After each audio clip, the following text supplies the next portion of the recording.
dispassionate and do an emotional needs analysis, let's assume that he associates his ability to go and do whatever he wants with whoever he wants, unquestioned, as part of his own penis identity. It's his way of viewing what is a man and the way he defines masculinity for himself. And any challenge to that might be a violation of that emotional need for him.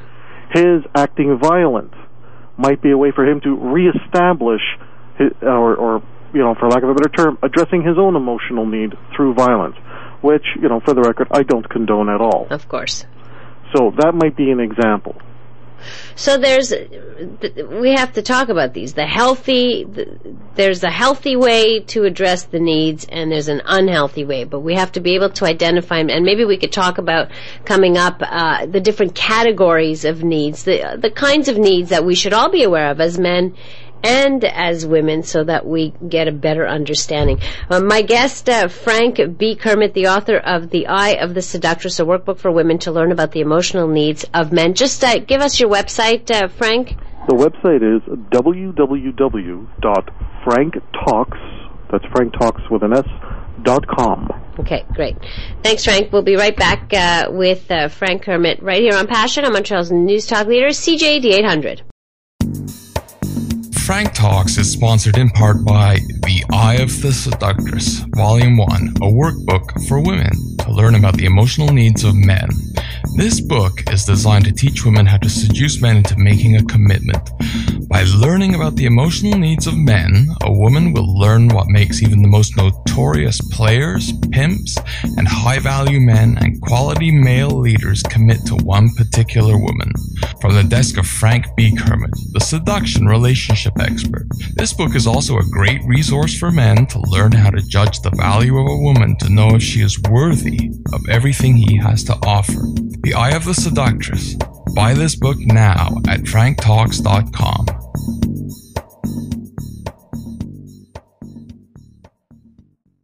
Tonight, trying to help women and men understand the needs, emotional needs of men. New book out, The Eye of the Seductress, a workbook for women to learn about the emotional needs of men, by Frank B. Kermit. You can go to the website, franktalks.com. Let's talk about some of these unhealthy emotional needs that men have. Okay, some of the unhealthy emotional needs of men.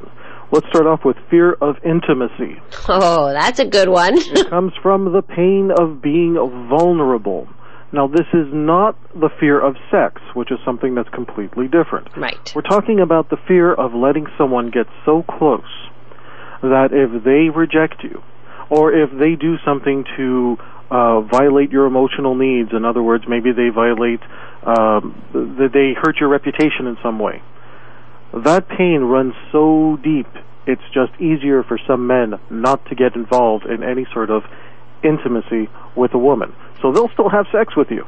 They'll have their fun. But the minute you actually try to, move towards something more meaningful, maybe something long-term, long-lasting, something that might lead to marriage, something that might lead to children, it gets halted.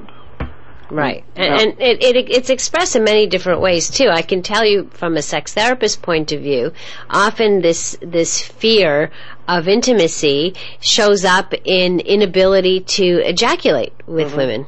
So that they can have sex, but then they simply won't ejaculate because at that point they're struggling with being vulnerable. That vulnerable. That's right. Exactly. Another dysfunctional emotional need of men is that when they take something that is a healthy emotional need and they take it to a ridiculous extreme. Like? One of the emotional needs of men is that they love femininity. But there are some men who will take their love of femininity so far, they will set ridiculously high standards that no woman can actually live up to. And it's a way, again, to reinforce that fear of intimacy. Well, she's really great, she's really wonderful, we get along, but she's not pretty enough. Right. But she's a little too old. But she doesn't do X, Y, and Z. And when I've counseled guys like this, I usually have to bring that up and say, look, with everything else you've told me about this girl you're dating, she addresses everything on your list. She gives you everything you want, and you're still not looking to be in a relationship with her. What gives? Right. And that's when we go back and we realize, okay, there's some other underlying issues there. Another dysfunctional emotional need for men is the fear of growing up, and they attach being in a long-term relationship with the idea that they're no longer free, they're no longer young, they're no longer invincible. The Peter Pan syndrome. Exactly. Mm-hmm. One guy that I counseled, he was telling me that he had this association that if he ever gets married, he'll die. Wow, that's bad. That's what he articulates. He says, Frank, if I ever get married, I'm going to die. I don't know why I think that, I just do. Well, that's the whole ball and chain thing, you know? Men feel like, oh my goodness, if I get married, that's it, I'm in prison. Well, he grew up in an environment where he saw all the men in his family become miserable once entering long-term relationships. Right. Maybe they couldn't handle the extra pressure of overseeing a family. Maybe they couldn't handle the pressure of now, with every decision they make, they have other people to factor in. Not every man is ready for that kind of pressure on them.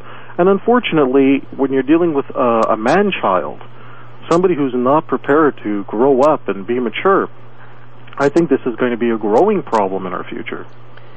When you have adult men who'd rather sit down and play video games for 6 hours, you know, and you start to wonder, like, okay, it's great that you're playing video games. Wouldn't you rather be having sex with a woman? Well, not just sex. How about just conversing, communicating, developing, all kinds of stuff? Well, if they can't even get to the sex, there's no way they're going to be able to have a conversation. At least the sex is something that they would see as fun because they're looking to escape. And right. It's constant escapism, which they think is happiness. Well, Frank, as women, how do we spot these guys? Okay, well, the first thing is that when your woman is talking with a man, you want to figure out where he is in his life. You want to figure out what kind of a future he plans for himself. And you want to really figure out, especially if you have the opportunity, learn about his past relationships. Right. Find out what ended those past relationships. Now, if he has a clear-cut answer, such as, well, the reason that it didn't work out in the past with my last girlfriend, she cheated on me. Okay, now this is something very specific. It gives you an idea of what his boundaries, what his expectations are. Right. But if a guy can't even articulate, well, you know, it just didn't work out. I mean, we were together, but it sort of fizzled. That's a red flag. If he can't even articulate why he left somebody in the past, he's certainly not going to be able to give you a legitimate reason when he does it to you. Right.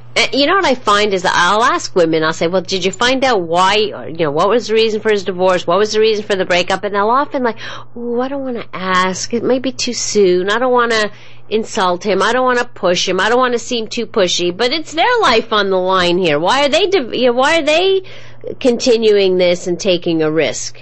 I think that women feel such a pressure to make other people happy to the point where, you know, it's out of politeness that they're not going to look out for